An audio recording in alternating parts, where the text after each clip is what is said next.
এবং নারীরা এবং শিশুরা যাতে করে চিকিৎসা সুবিধা পায় তার জন্য আমরা সারা দেশে গ্রামে গ্রামে হেলথ কেয়ারের আমরা দিতে চাই। এই হেলথ কেয়ারটা কি? এখানে অনেক মুরব্বী উপস্থিত আছেন। আপনাদের মনে আছে শহীদ দেওয়ার সময় পল্লী চিকিৎসক ছিল না? পল্লী চিকিৎসক নাম শুনেছেন? কারাগার নামগুলো থেকে পিছন দিকে পল্লী চিকিৎসক নাম শুনেছেন? বিভিন্ন ধরনের ব্যবসায়ী নিরাপদে ব্যবসা করতে পারে, মানুষের মতো নিরাপদে ঘুমাতে পারে। আমাদের প্রচেষ্টা থাকবে সেই ব্যবস্থাটা নিশ্চিত করা হবে। এবার আসে আরেকটি বিরাট সমস্যা, এই বিশেষ করে নাম যারা ছিল তারা করেছে কিভাবে করেছে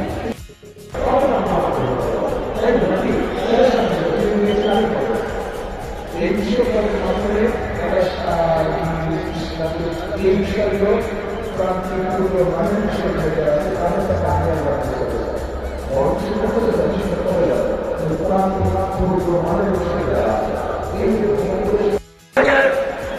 নির্বাচনে দেবেন যারা শেষ পর্যায়ে নির্বাচন করছেন আমাদের সরকারের প্রিয় নেতা ইঞ্জিনিয়ার মুমিনুল হককে তার বক্তব্য উপস্থাপন করার জন্য অনুরোধ করছি। ইঞ্জিনিয়ার জনাব মুমিনুল হক।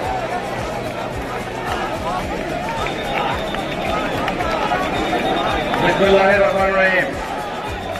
আজকের এই মহাসমাবেশের সম্মানিত সভাপতি, মহাশয় কুমিল্লা বিভাগীয় সিনিয়র নেতৃবৃন্দ, শহীদ প্রেসিডেন্ট জিয়া রহমানের আদর্শিক বাংলাদেশ জাতীয়তাবাদী দলের প্রান্তীয় ভাই বোনেরা, আসসালামু আলাইকুম।